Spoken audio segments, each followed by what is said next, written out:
Bonjour à toutes et à tous. Je suis très heureuse de vous accueillir aujourd'hui pour ce nouveau Flash Web ESS Quartier au titre des rendez-vous de la politique de la ville. Et donc aujourd'hui, nous allons parler de la place et du rôle de l'entrepreneuriat collectif dans les parcours d'insertion. Nous aurons 4 interventions. Nous sommes ensemble donc pour 3 quarts d'heure. Et puis, nous aurons environ 10 minutes de temps d'échange en fin d'intervention. Et donc, n'hésitez pas à poser vos questions dans le chat. Et nous prenons toutes les questions à la fin.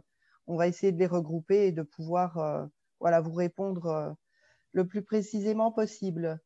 Juste pour dire que les questions d'entrepreneuriat collectif sont des questions qui nous tiennent très à cœur ici à l'ANCT et que nous cherchons à développer ces formes, ces modèles dans les quartiers. Et donc, du coup, voilà, nous avons des interventions qui vont certainement nous donner de la matière pour avancer sur ces sujets-là. Voilà, donc je passe alors. Je passe la parole à Charlotte Dudignac, qui est directrice générale de Coopérer pour entreprendre. Bonjour tout le monde, vous m'entendez? Oui. Ok, super. Merci Sylvie. Alors, il m'incombe l'honneur de pouvoir introduire le débat en cadrant en fait ce qu'on entend par entrepreneuriat collectif. Sylvie, est-ce que vous pouvez passer à la slide suivante, s'il vous plaît? Voilà, merci beaucoup. Tout d'abord, sans que ce soit forcément un scoop, on assiste depuis quelques années à une forte augmentation du nombre de créations en fait d'activités dans les quartiers. Le dernier chiffre qui me semble intéressant, c'est le plus 14,8% de création entre 2014 et 2016. C'est des chiffres que j'ai trouvés dans l'écho des quartiers novembre 2019 que je vous invite vraiment à relire et à découvrir si ce n'est pas encore le cas. Effectivement, on assiste aujourd'hui, notamment en termes de discours, à une augmentation très forte de la notion d'entrepreneuriat pour tous ou d'entrepreneuriat inclusif. Et effectivement, il y a une augmentation du nombre d'entrepreneurs parmi des personnes qui jusque-là n'étaient pas les publics les plus naturellement, entre guillemets, amenés à entreprendre, les personnes dans les quartiers, les femmes aussi. Et c'est-à-dire pour autant qu'il y a une démocratisation, on va dire, de l'acte d'entreprendre, les choses ne sont pas si simples que ça, bien évidemment. Juste pour nous en convaincre, la très très grande majorité en fait des créations sont faites sous statut et régime micro-entrepreneurial, dont on sait que le régime est quand même n'est pas forcément garant en fait de sécurisation de manière globale pour la personne. D'où l'enjeu en fait de l'entrepreneuriat collectif qui est aujourd'hui minoritaire mais qui est en train de dresser et d'ouvrir des nouveaux champs d'exploration qui sont très intéressants. En fait, l'entrepreneuriat collectif, si on peut le traduire, c'est la question des nouvelles mutualisations qui répondent à plusieurs besoins qui peuvent être évidemment couplés, additionnés, etc.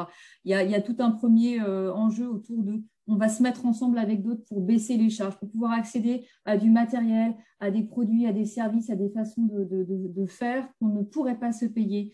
Donc, on pense effectivement au Fab Lab, on va penser aux tiers-lieux, aux laboratoires culinaires. Il y en a certains dans les quartiers, c'est en train de se développer. Ça peut être également mutualiser des espaces de stockage pour les artisans, etc., etc.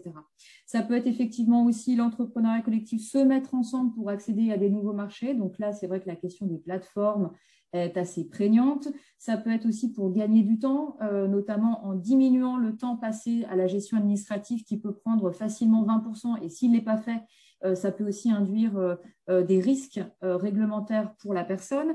Développer ses compétences parce que quand on se met ensemble et qu'on va répondre notamment à des appels d'offres, on va remporter des marchés qu'on n'aurait peut-être pas forcément pu remporter et du coup, ça va nous permettre de développer nos compétences. Ça peut être aussi réduire le coût de l'échec. Alors ça, c'est notamment pour toutes les personnes qui vont entreprendre en CAE que je vais vous présenter très rapidement après, qui permettent justement de pouvoir se rattacher au régime général. Voilà, donc on voit bien en fait que l'entrepreneuriat collectif, et puis rompre l'isolement bien évidemment, donc l'entrepreneuriat collectif, en fait, il y a une multiplicité de différentes formes et façons que nous, on distingue entre l'entrepreneuriat rassemblé qui peut être finalement assez ponctuel, où on mutualise, mais finalement, on a une individualisation des statuts. Chacun a son propre statut. Et puis, il y a l'entrepreneuriat coopératif en CAE. Peut-être, Sylvie, vous pouvez passer la slide suivante, qui, lui, va impliquer en fait effectivement une mutualisation d'une entreprise. Donc, c'est l'entreprise qu'on va partager. Et on va pouvoir changer de statut à terme, donc être attaché au régime général, et c'est en ça que le régime est très protecteur. L'activité va pouvoir être hébergée, on n'a pas besoin de créer sa structure. Dans les services mutualisés, le premier qui vient en tête, c'est vraiment la question de la gestion administrative et de tout l'outillage qui va permettre de pouvoir réduire et sécuriser tout ce temps-là et puis d'apprendre à le faire. Hein. On n'est pas comptable, par exemple. Le but n'est pas non plus de le devenir. Le cadre collectif qui va permettre de faire en sorte que les gens en fait, sont entre eux plutôt des collègues, plutôt des concurrents. Et puis le fait de pouvoir devenir sociétaire hein, au bout de 3 ans. Donc en fait, on n'est plus client d'une structure qui va apporter des services, on devient vraiment co-auteur d'une œuvre commune. Et cette œuvre commune, c'est la coopérative.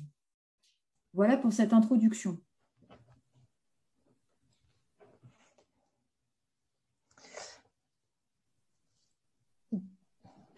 Merci, merci Charlotte. Je passe la parole à Élodie Perotto, qui est coordinatrice de la Fabrique coopérative et qui va nous parler des coopératives d'éducation à l'entrepreneuriat collectif. Merci beaucoup Sylvie.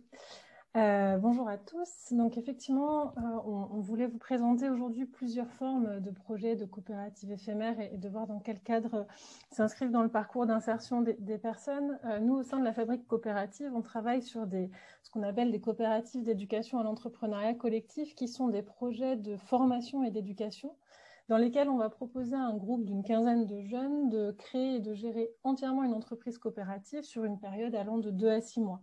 Donc, quand je dis créer et gérer entièrement une entreprise coopérative, c'est l'idée que ce soit ce groupe de jeunes qui vont déterminer comment ils s'organisent au sein de la coopérative, qui vont déterminer quel type de service ils souhaitent proposer, qui vont démarcher pour trouver des contrats et qui vont ensuite réaliser les prestations et se rémunérer du résultat. Donc, on est vraiment sur une entreprise gérée entièrement par un groupe de jeunes. Et pour ça, ils vont être accompagnés par différents acteurs de leur territoire et par un binôme d'animateurs. Au sein de la Fabrique coopérative, on travaille sur 3 modèles de coopératives d'éducation qui sont les CJS, les coopératives jeunesse de service, qui sont des projets proposés à des personnes de 16 à 18 ans sur une période de 2 mois, donc qui ont lieu toujours au mois de juillet et au mois d'août. Les coopératives jeunes majeurs, qui sont des projets proposés à des personnes de 18 à 30 ans sur une période de 3 mois.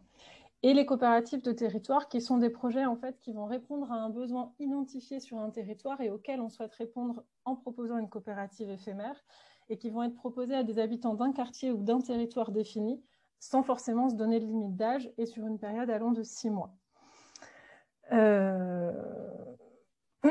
On peut peut-être passer à la slide suivante, Sylvie, si vous voulez. Donc, l'objectif, en fait, à travers ces projets, c'est vraiment de favoriser la prise de conscience des capacités des jeunes et de leur responsabilité collective. Donc, pour ça, on va vraiment travailler sur une prise en charge graduelle avec l'idée que ces acteurs du territoire et le binôme d'animateurs vont donner tous les moyens, toutes les ressources, les formations, les supports nécessaires aux jeunes pour qu'eux puissent prendre en charge leur entreprise coopérative.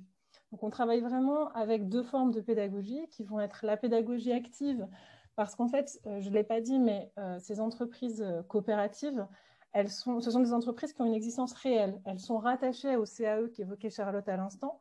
Donc, ce sont vraiment des entreprises avec une réelle existence légale. Donc, on est bien dans une mise en situation et non pas dans une simulation d'entreprise. Donc, c'est vraiment une pédagogie active et une pédagogie coopérative avec l'idée d'apprendre par les pairs et que chaque personne dans ce projet, qu'on soit coopérant, qu'on soit animateur, qu'on soit acteur du territoire, a des choses à apporter et a des choses à puiser aussi parmi les autres. Donc, on est bien sur un aspect coopératif. Et on voit bien, en fait, sur toute l'évolution de ce projet, l'objectif, la volonté, c'est vraiment qu'au démarrage du projet, les coopérants vont être très, entre guillemets, dépendants de leurs animateurs, des acteurs de leur territoire, pour, au fur et à mesure du projet, inverser la tendance et prendre en charge tout le lead de leur coopérative. Et justement, vous pouvez continuer, Sylvie, allez-y, hein, c'est bon. Du coup, sur les acteurs du territoire, je disais à l'instant que pour mettre en place une coopérative d'éducation, on va constituer ce qu'on appelle un comité local qui en fait est un projet qui va regrouper des acteurs du territoire, qu'ils soient des acteurs économiques, qu'ils soient des acteurs, les collectivités locales, des structures d'insertion, des structures jeunesse, etc. Tout un panel représentatif du territoire qui va se regrouper en comité local et qui va avoir un rôle en amont de la coopérative pour en fait préparer le terrain à l'arrivée de la coopérative. L'idée est vraiment que quand la coopérative se met en place, le territoire soit déjà sensibilisé, informé et préparé à sa venue. Et une fois que la coopérative est là, son rôle va être d'accompagner et d'appuyer les coopérants. Donc, par exemple, sur les questions notamment d'insertion, par exemple, on a généralement les missions locales ou les pôles emploi qui vont participer au projet et qui vont répondre à des demandes que vont pouvoir faire les coopérants sur des ateliers de formation autour, ça peut être de comment réaliser son CV, comment mettre en avant les compétences acquises pendant la coopérative, tout un tas d'ateliers ou de rencontres qui vont être organisées par les acteurs locaux en réponse aux besoins des coopérants. Et c'est ça qui est assez intéressant dans ces projets, c'est que ce sont des projets collectifs, mais qui sont très adaptables d'un projet à un autre, d'un groupe à un autre. Et en fonction de certains groupes vont avoir besoin de compétences vraiment autour, par exemple, de la communication, autour de l'animation de réunions. On va aller puiser parmi les acteurs du territoire pour pouvoir répondre à ces besoins. Et de la même façon, sur les questions d'insertion, on va aller puiser auprès des acteurs d'insertion du territoire pour répondre aux besoins des jeunes et notamment pour pouvoir permettre une continuité après la coopérative, parce qu'on est quand même sur des projets assez courts, de 2, 3 ou 6 mois. Et l'idée est quand même qu'après ce projet-là, il y ait une passerelle qui soit faite vers les structures d'insertion ou d'autres structures pour continuer à accompagner les jeunes. Vous pouvez continuer, Sylvie, sur la slide suivante. Et plutôt la suivante, ouais. Merci. Et du coup, en termes d'impact, ce qui est intéressant avec ces projets, c'est qu'on a vraiment un double impact à la fois pour les jeunes et à la fois pour les territoires. Pour les jeunes, on est vraiment sur l'acquisition de compétences professionnelles. On va apprendre des choses très concrètes autour des ressources humaines, du marketing, de la communication, de les finances, etc. Tout ce qui va leur permettre de construire leur entreprise, mais également des compétences douces du fait qu'on est dans un projet collectif et que les jeunes vont pouvoir apprendre en termes de relations, en termes de dynamique de groupe, etc. et des compétences qui vont aussi pouvoir valoriser derrière. Peut-être juste ce qu'on a observé sur ces projets-là et qui est assez important, c'est aussi le développement de l'esprit d'initiative et de l'esprit d'entreprendre. Ce qu'on observe, c'est que des jeunes qui passent sur ces projets-là, après vont oser des jeunes qui sont en démarche de recherche d'emploi, vont oser candidater à des postes auxquels ils n'auraient pas forcément candidaté avant. Généralement, des postes avec plus de responsabilités. Et ça, pour nous, c'est vraiment une réussite quand on en arrive à là. C'est-à-dire que c'est des jeunes qui ont pris conscience qu'ils avaient des compétences, qu'ils étaient capables de faire des choses, qui ont expérimenté la gestion d'une entreprise et qui, derrière, vont oser aller postuler à des offres d'emploi avec plus de responsabilités. Et pour terminer, effectivement, on a aussi un apport important pour les territoires, puisque ce sont des projets qui permettent de mettre en lien des acteurs qui n'ont pas forcément l'habitude de travailler ensemble et qui vont se mettre autour de la table pour chacun apporter des choses, des compétences, des moyens pour le bien de ce projet. Merci. Merci, Élodie. Vous m'entendez? Oui. Merci, Élodie. Je passe la parole à Charlotte Dudignac sur la Flash COP. Oui, merci. En fait, il y a un vrai lien entre ce que Élodie vient de vous présenter et la Flash COP, parce que la Flash COP, c'est une coopérative éphémère qui est plus courte, en fait. C'est comme une nouvelle génération de coopératives de territoire qui, effectivement, sont généralement assez longues, 6 mois. Et la Flash COP, c'est quelque chose de nouveau coopéré pour entreprendre à expérimenter en 2019-2020 avec le soutien du Fonds social européen, BPI, Massif et Fondation de France. Notre souhait et ce qu'on voulait regarder, c'était en créant effectivement une coopérative éphémère qui répond finalement aux mêmes modalités. On est vraiment sur quelque chose en situation réelle. Les gens sont en train de faire, ils ne se connaissent pas. Pendant 7 jours, ils vont créer une entreprise, ils vont produire, ils vont vendre et ils vont se répartir le fruit de leur travail, le tout sur un objet d'activité imposé parce qu'évidemment, il faut aller très, très vite, c'est très cadencé et c'est fait avec un accompagnement de nombreux professionnels et aussi en relation avec des partenaires sur le territoire. Donc, nous, ce qui nous intéressait, c'était de pouvoir expérimenter un format plus court qui peut avoir un certain nombre, je veux dire, d'intérêts, évidemment plus de limites en termes d'acquisition de compétences, mais qui peut être assez intéressant pour avoir plutôt un objectif de remobilisation de la personne avant entrer dans un parcours d'insertion qui va être plus long.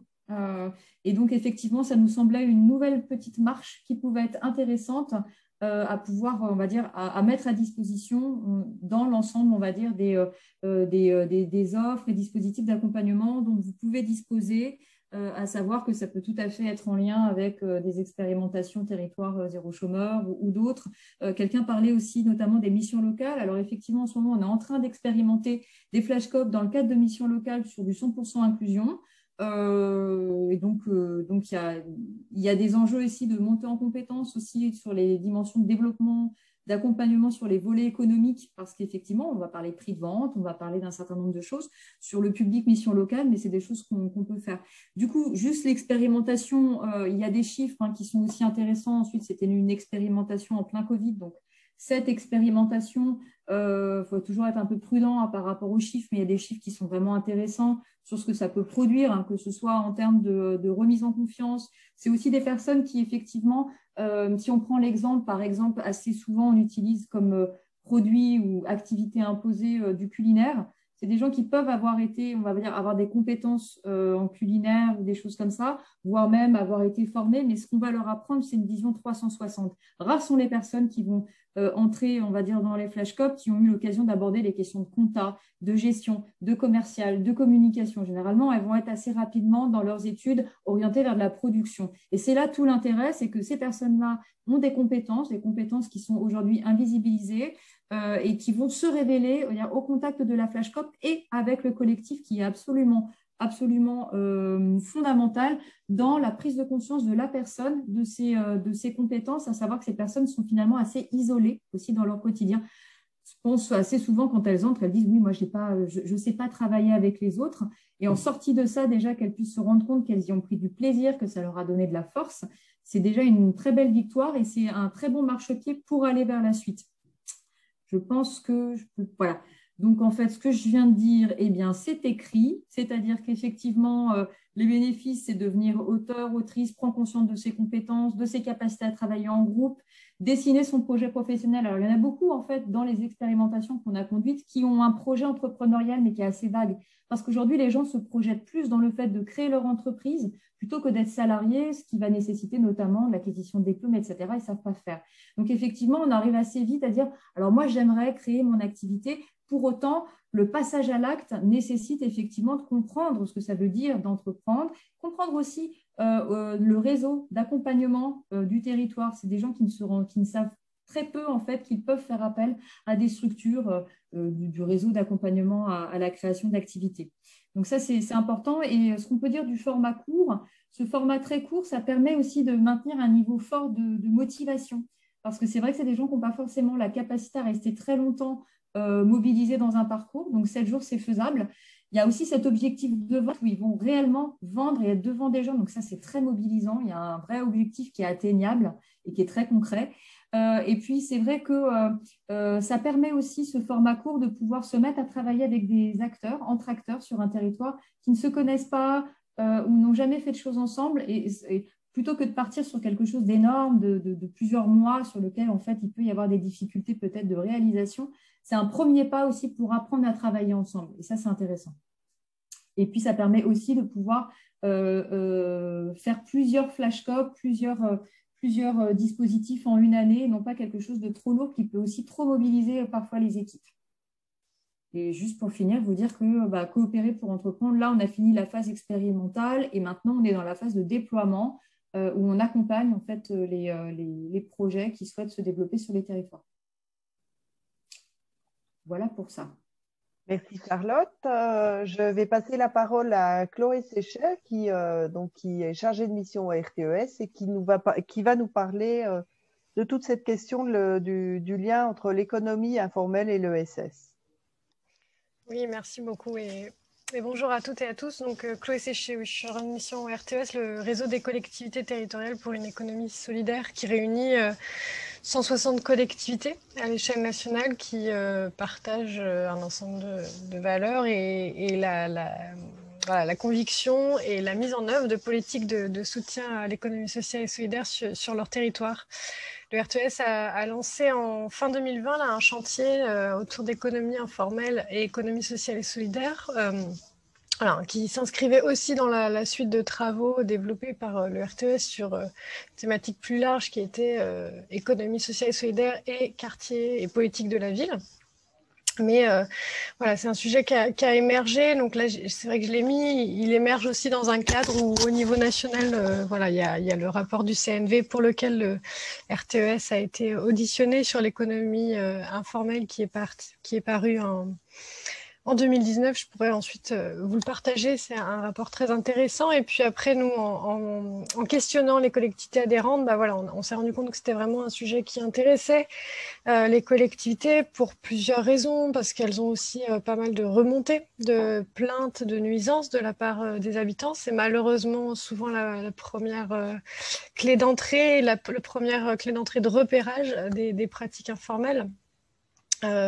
Et que il y a bien aussi une prise de conscience que les mesures de dissuasion ne fonctionnent pas, ou peu en tout cas, et qui a la volonté de faire autrement, de changer de regard aussi sur ces pratiques, de les regarder de manière plus positive sur ce qu'elles produisent, et pour les personnes et pour les habitants d'un territoire en termes de réponse à un besoin, mais aussi en termes de dynamique plus globale. Et puis, comme je le disais aussi, plusieurs collectivités voient des acteurs de l'économie sociale et solidaire qui se positionnent sur ces sujets sur leur territoire.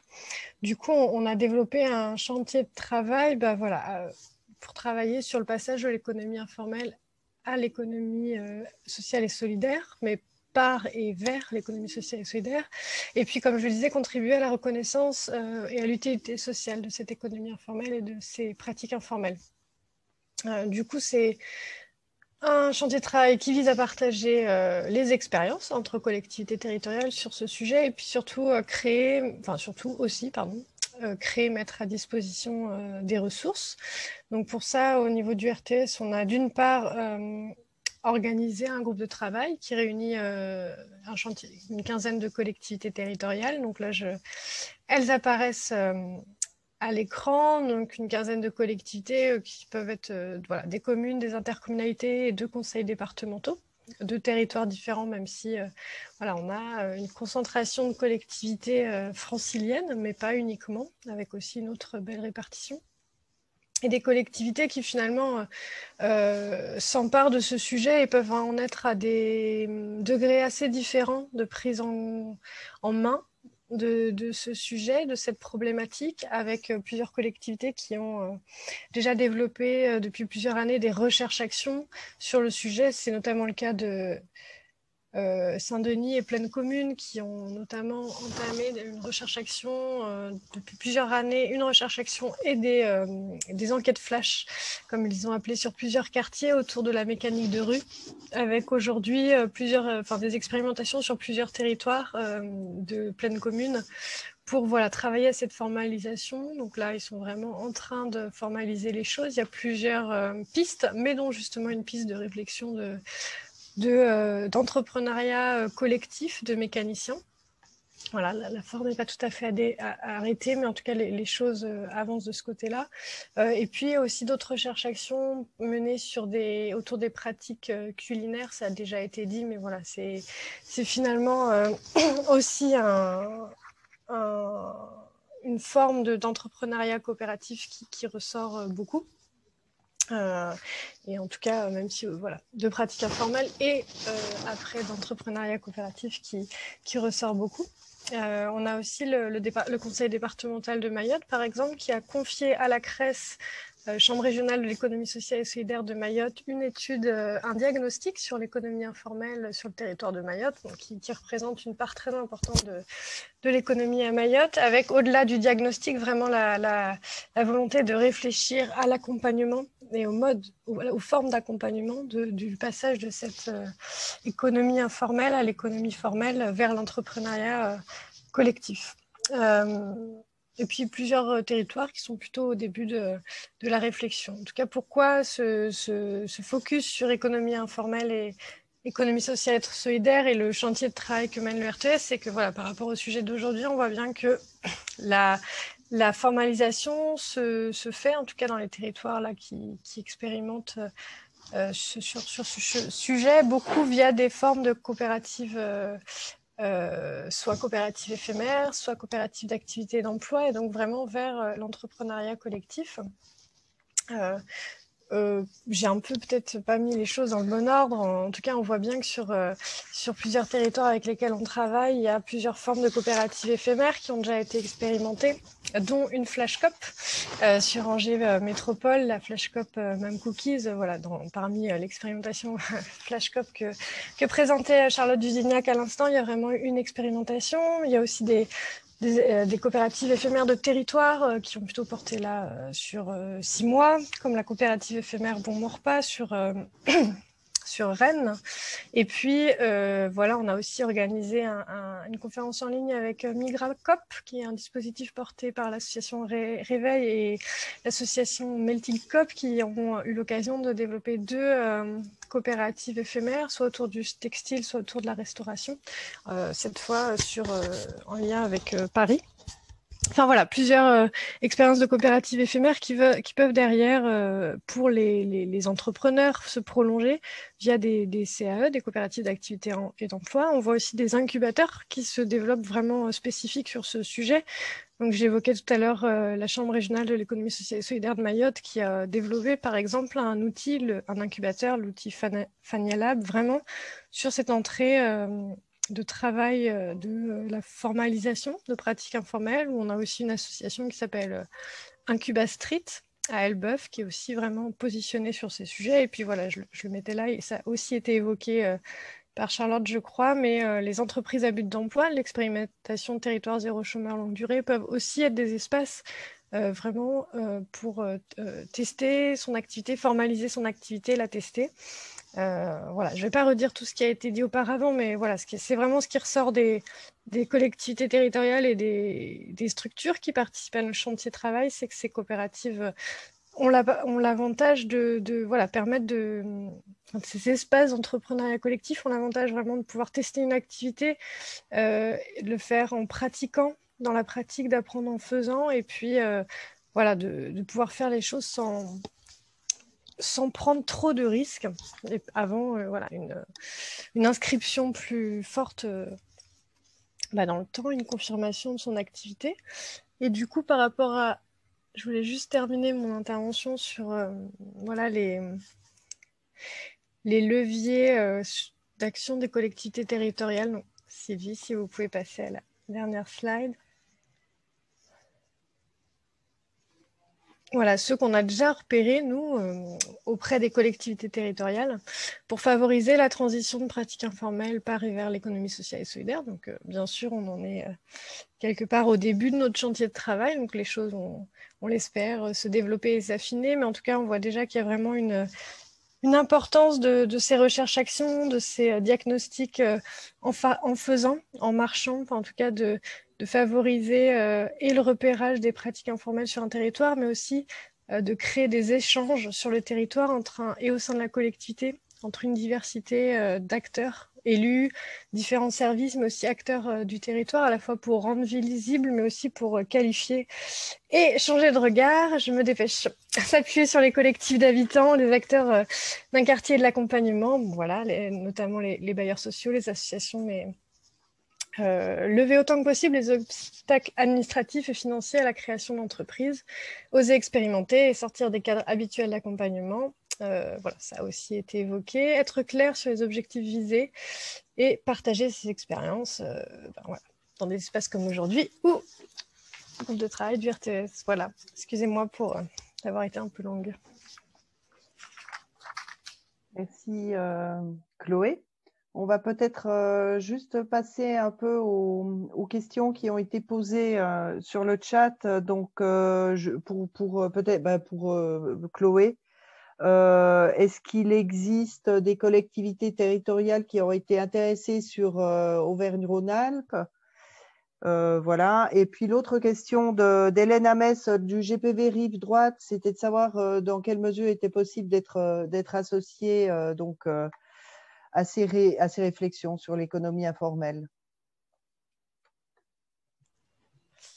Alors non, de fait, là, vraiment, je vous ai donné la liste exhaustive des collectivités territoriales qui sont engagées dans le chantier de travail et qui vont participer à plusieurs groupes de travail. Néanmoins, ce chantier de travail, ça n'est pas que ce groupe de travail entre collectivités adhérentes et acteurs de leur territoire, mais c'est aussi des conférences en ligne qui sont organisées et de la ressource qui est partagée, créée, et tout ça est vraiment accessible à tous. Donc, je vais juste à l'instant vous mettre le lien. Donc voilà, la possibilité d'y participer en tant que structure, ça suppose quand même que la collectivité soit dans la boucle et adhérente au RTES, mais sinon, il y a aussi d'autres espaces de travaux. Enfin, disons qu'il y a 2 niveaux de travaux et au 2e niveau, tout le monde peut participer. Excusez-moi, Eben Hamès, du coup, je me permets simplement de compléter. Lors de la sortie du document du CNV, on avait enfin, les élus, donc nos 4 maires, donc des villes qui appartiennent à Bordeaux Métropole, avaient effectivement indiqué qu'on était intéressé pour avoir un diagnostic territorial sur ces questions de pratique informelle, puisque c'est effectivement l'un des sujets qui avait été relevé dans le rapport du CNV. En gros, il avait été recommandé de mettre en place ce type de diagnostic.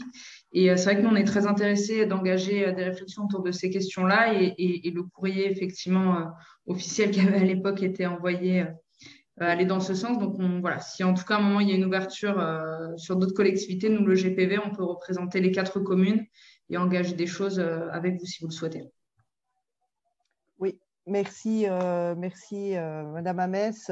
Chez nous, à l'ANCT, on a bien pris note de votre souhait je pense qu'on aura des temps de réflexion plus un peu, enfin, peut-être pas tout de suite. Il faut que les choses se mettent un peu en place globalement.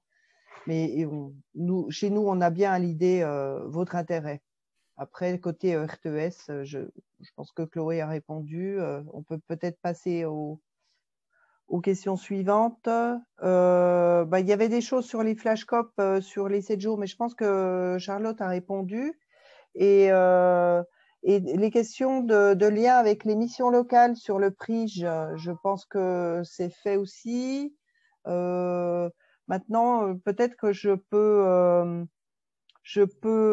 reboucler sur la fabrique coopérative, lui poser quelques questions. Élodie, peut-être nous indiquer qui sont les structures à l'initiative des coopératives d'éducation sur les territoires et comment ça se fabrique notamment dans les QPV.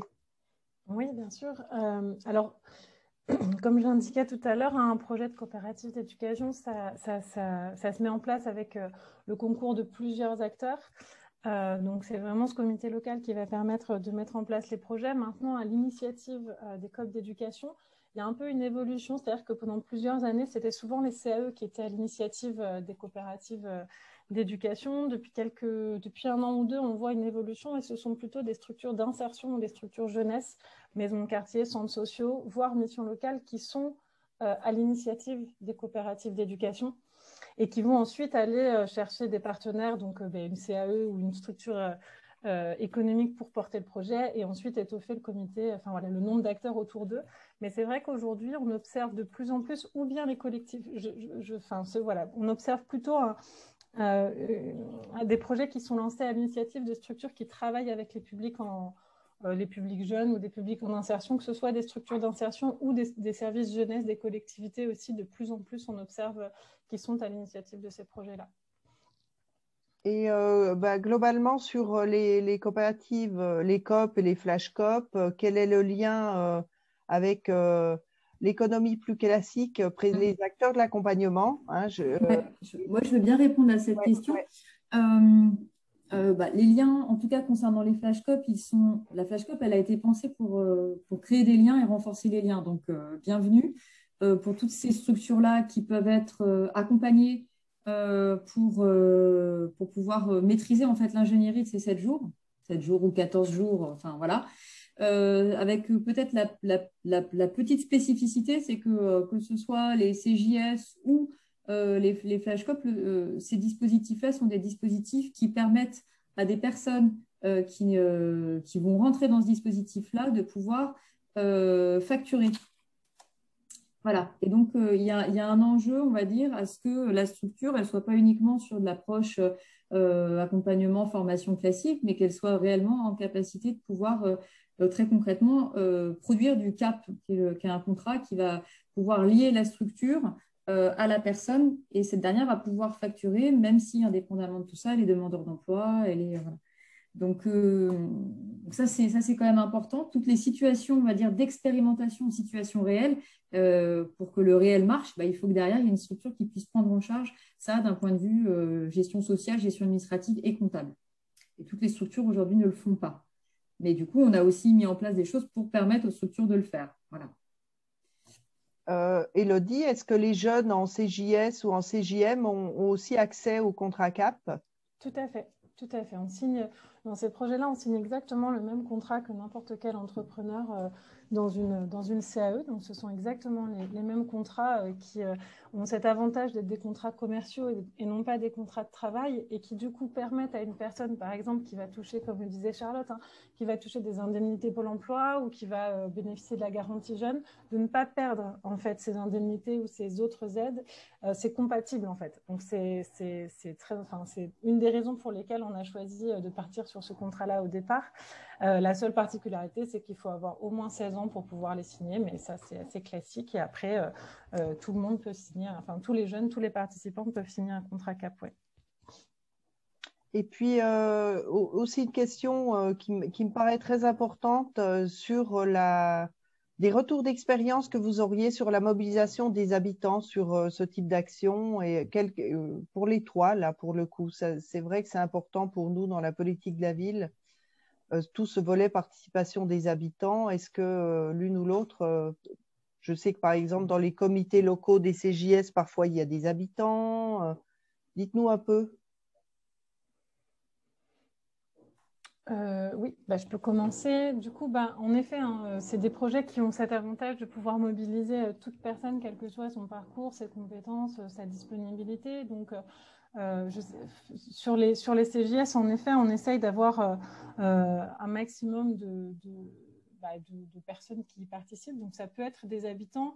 Après, c'est aussi beaucoup des questions de réseau des personnes qui vont plus, dans le cadre des CJS ou des CGM, les habitants vont être plus partie prenante pendant la coopérative, notamment sur proposer des contrats aux jeunes. On a beaucoup de contrats des jeunes qui sont proposés directement par des habitants, plus que par des collectivités ou des entreprises. Donc, c'est une façon pour eux de s'impliquer et de soutenir en fait l'initiative des jeunes. Donc, ça peut être des choses comme des petits travaux chez soi, nettoyer des voitures. Enfin, voilà, c'est plus peut-être dans le soutien des jeunes en leur proposant des activités et puis parfois des rencontres directement si des personnes ont des compétences ou des choses à partager. Et concernant les flashcopes, je laisse ensuite la parole à Romane, mais les habitants ne sont pas, on va dire, au cœur du dispositif. Il n'y a pas de comité forcément local, etc. C'est assez court. Par contre, deux choses, c'est que le temps, on va dire, de vente, ça peut être, nous, on encourage à ce que ce soit, par exemple, des marchés, c'est-à-dire des choses qui se passent dans l'environnement direct. Donc, effectivement, il y a des flashcopes où il y a des familles qui viennent voir. C'est aussi un moment de valorisation. Et puis, par exemple, je pense, Romane, à la Flashcop de Forbach, c'était quand même un pâtissier meilleur ouvrier de France qui a accueilli ce groupe de femmes qui est dans son atelier culinaire. Et voilà, c'était quelqu'un du quartier aussi. Non, on ne t'entend pas. Peut-être qu'il faut lui donner, Sylvie, Oui, c'est ce que c'est bon. Merci Sylvie. Oui, tout à fait. C'est vrai que oui, il y a l'exemple de Forbach où effectivement c'était un pâtissier de la ville qui avait hébergé, accueilli les participants dans son atelier de production. On voit que c'est un peu le cas partout.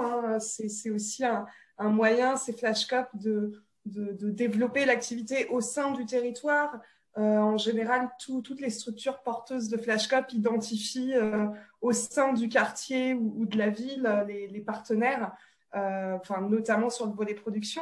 Et puis, il y a aussi, ça ressort à chaque fois, comme disait Charlotte, les amis, la famille des participants sont invités sur le marché, ce qui contribue d'ailleurs généralement très grandement au résultat et au succès de la vente, puisque beaucoup de personnes viennent se déplacer sur sur le marché, enfin, qui vivent sur le lieu pour aller acheter ces produits. Juste peut-être vous redire que la question du produit, c'est un prétexte au fond. Enfin, c'est-à-dire que c'est un prétexte. Les gens, on ne va pas les former en 5 jours à devenir pâtissier, on est d'accord. L'enjeu, c'est quelque chose qui soit, on va dire, assez, on va dire, le plus simple possible pour que ce ne soit pas compliqué aussi pour les gens à faire. Donc, effectivement, la pâtisserie, l'activité traiteur, ça marche assez bien, mais il y a eu aussi des lingettes écologiques. Là, en Guadeloupe, il va y avoir une activité de savonnerie. Il y a aussi des choses qui sont quelque part plus originales, c'est-à-dire pièces de théâtre, où là, il y a à la fois l'activité animation culturelle qui vient. Donc, c'est incroyable parce qu'il y a vraiment une dimension happening qui est forte. Voilà. Donc, en fait, ce qui est génial, c'est que c'est très créatif et que le quartier peut aussi s'emparer de cette question pour réfléchir à l'objet, au produit dont il a envie en fait, de faire porter cette expérimentation. Merci Charlotte. Je vais peut-être passer la parole à Chloé pour cette question de la participation des habitants parce que c'est un vrai sujet sur l'économie informelle. Exactement, parce que j'allais dire, en fait, de toute façon, peut-être que ça pourrait même être une définition de l'économie informelle, une économie par les habitants, pour les habitants. Donc, voilà, de fait, ils sont vraiment au cœur du sujet et dans les entrepreneurs, et dans les clients, ou en tout cas, personnes qui bénéficient des services proposés. Donc, de toute façon, on est vraiment... Les habitants sont au cœur de ces démarches. Après, par rapport à ce qui est de la mobilisation des habitants, peut-être en termes de collectifs d'habitants, de leur regard sur le développement d'un quartier, on a justement fait une conférence en ligne qui est disponible sur le site du RTS, sur la page, vous la trouverez, sur la mobilisation des collectifs d'habitants, avec un retour d'expérience du collectif avec nous à Marseille, qui vraiment travaille à la formalisation de plusieurs activités, là aussi autour de la confection de savon, entre autres. Enfin bref, je ne vais pas développer, le temps est très court, mais en tout cas, oui, voilà, on a des retours et n'hésitez pas à les regarder. Et qui travaillent avec les conseils citoyens, les tables de quartier d'ailleurs, collectif avec nous, c'est vraiment leur... J'en profite pour rebondir sur la question qui vient d'être posée. C'est vraiment aussi d'ailleurs comme ça qu'ils se sont entre autres constitués et c'est vraiment un appui fort. Merci beaucoup Chloé. J'espère que ce flash web vous a intéressé. Je vais juste vous faire un petit rappel sur notre plateforme La Grande Équipe. Que vous connaissez peut-être déjà certainement. Vous avez donc c'est une plateforme interactive qui a été donc mise en place par la direction de la politique de la ville à l'ANCT. Nous avons un groupe ESS Quartier sur lequel vous pouvez interagir comme vous le souhaitez. Vous pouvez poster des informations, vous pouvez aller chercher des interlocuteurs, nos partenaires, que ce soit le RTES, Copé pour entreprendre, la Fabrique coopérative et beaucoup d'autres sont présents et peuvent aussi vous mettre en lien sur les territoires avec des contacts que vous souhaiteriez avoir. Voilà, donc je vous ai mis aussi toutes les ressources de nos partenaires qui sont au-delà de celles qui sont présentes, qui sont aussi l'Avise. En général, l'Avise est présente dans nos flash web aussi. Et puis, je vous dis à très bientôt. Si vous avez des questions, si vous souhaitez nous faire remonter des sujets que vous souhaiteriez voir traités dans les flash web, n'hésitez pas à prendre contact avec moi. Vous avez mon contact, je suis Sylvie Bouvier. Et voilà, et je vous remercie. Je vous souhaite une très belle après-midi et surtout merci aussi aux intervenantes du jour. À très bientôt.